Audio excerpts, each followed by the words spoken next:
If you are here in Canada, na yung mga nanonood dyan sa Pilipinas at sa ibang mga country, dito sa Canada, meron tayong citizenship application.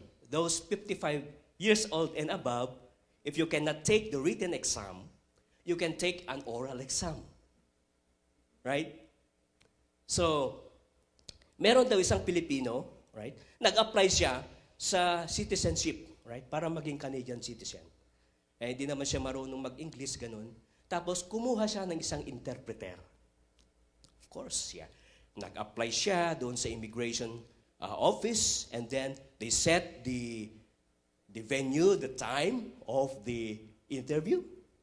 And then, of course, itong mamang ito, Pilipino, meron din siyang kasakasamang interpreter na ibinigay ng immigration office.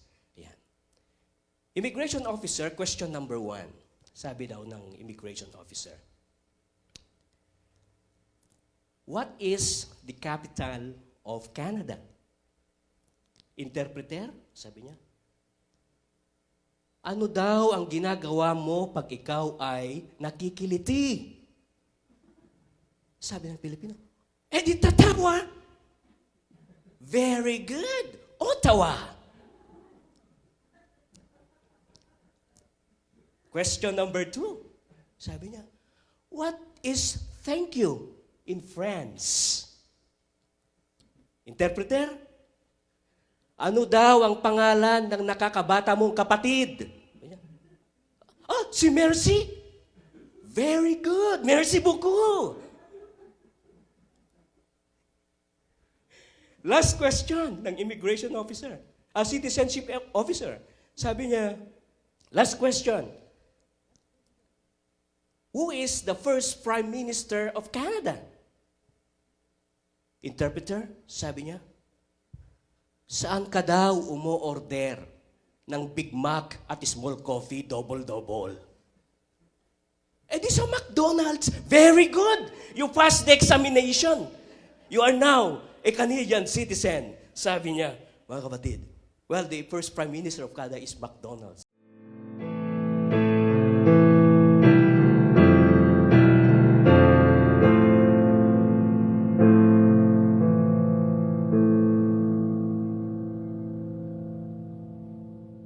What is an exile? So, there are descriptions here that Apostle Peter describes to Christians. And that first word is exiles. Right? An exile, or an alien, or a foreigner, or a stranger, it refers to people living outside their homeland. Are you an exile person? Well, if you are not a Canadian citizen, your native homeland is in the Philippines. Right? So in Canada, we call aliens foreign nationals. So if you are not a Canadian citizen, if you don't have the permanent residence, you are called foreign nationals. But in the States, they call those foreign nationals as alien. And also in the Philippines, because we borrowed the laws of the United States, we call foreigners as aliens. Right? So aliens are living, right, on the land that they don't own, mga kapatid, or outside their native land. Exile. So when I study the Bible, I understand the Bible by referring to that word which was used by another author or another biblical authors and used that one in his writing. And in the New Testament, the word exile, right, was also used by the writer of Hebrews, right? And that exile, right, word means a foreigner or a stranger on earth. And I'll read it in God.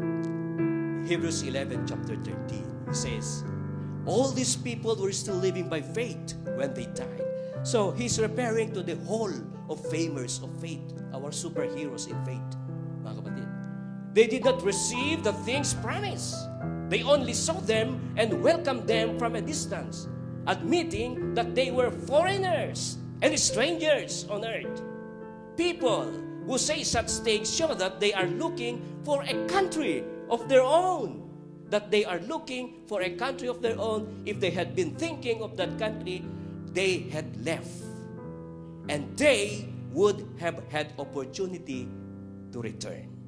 Diba? Pag hindi ka Canadian citizen o kahit Canadian citizen ka, parang gustong-gusto mo pa rin umuwi sa iyong bayang sinilangan. Sapagkat paglapag mo pa lang sa Ninoy Aquino, maamoy mo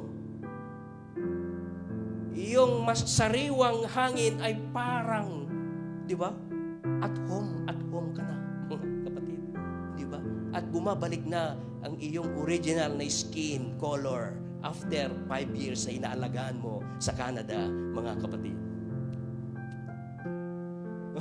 Instead, they were longing for a better country, a heavenly one. Therefore, God is not ashamed. See? God is not ashamed to be called their God, for He has prepared a city for them. What is interesting here, mga kapatid, is in Hebrews chapter 11, verse 5. Because this is what the word exile or alien means, right? In Hebrews 11:5, right? There's a superhero of faith there called Enoch. Enoch is a neglected characters in the Bible, right? Do you know Enoch?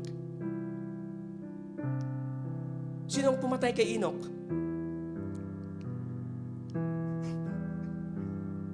Di ba?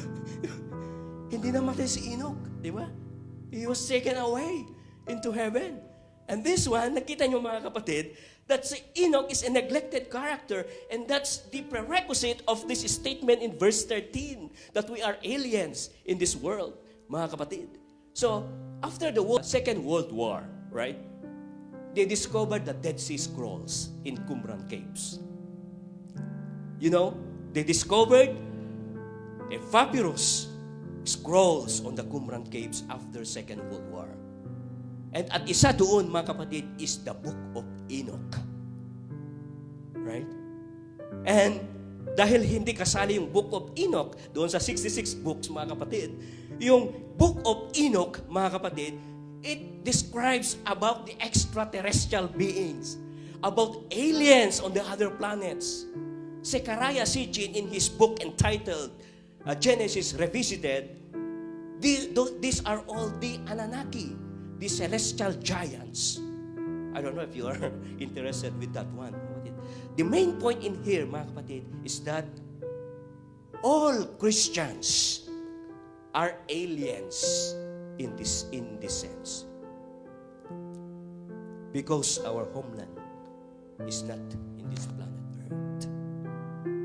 Ang sabi ng Lord sa mga Kristiyano, your citizenship is in heaven.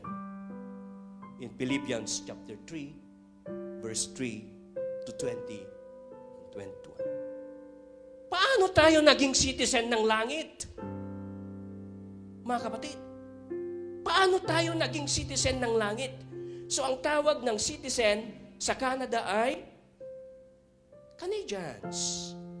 Ang tawag sa mga citizen ng United States ay Americans.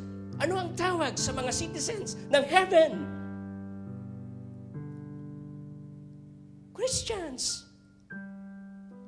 So we Christians are citizens of heaven, mga kapatid. So paano tayo naging citizen ng heaven? Hindi ho ba? Ang Lord ang nagpetition sa atin. Siya ang sumagot sa atin, mga kapatid. At dahil sa Kanya, naging anak tayong muli ng Diyos, bagamat tayo ay makasalanan. Well, I came here in Canada because my wife petitioned me to come here. So, utang na loob ko sa aking asawa kung bakit ako nandito. Pinetition niya ako eh. But take note, hindi niya ako makukuha rito kung hindi ko siya pakakasalan. Smart boy, mga kapatid. Smart ka ha? Smart din ako. Hindi ho ba? Yan. So, same thing with Jesus Christ. Jesus petitioned His church as His bride to go to heaven. Because our citizenship is not in this earth. It is in heaven, mga kapatid. So isipin natin lahat na ang nangyayari sa ating kapaligiran, lalong-lalo na itong COVID-19, ay temporary lamang. Ang mga buhay natin ay temporary lamang sapagkat merong lalong naghihintay sa atin na buhay na walang hanggan. Where the Lord will wipe every tears, where there will be no more pain and sorrow and diseases and virus in this planet. Revelation chapter 21, verse 4. And it's not just a wishful thinking. Heaven is not just a wishful thinking. It's a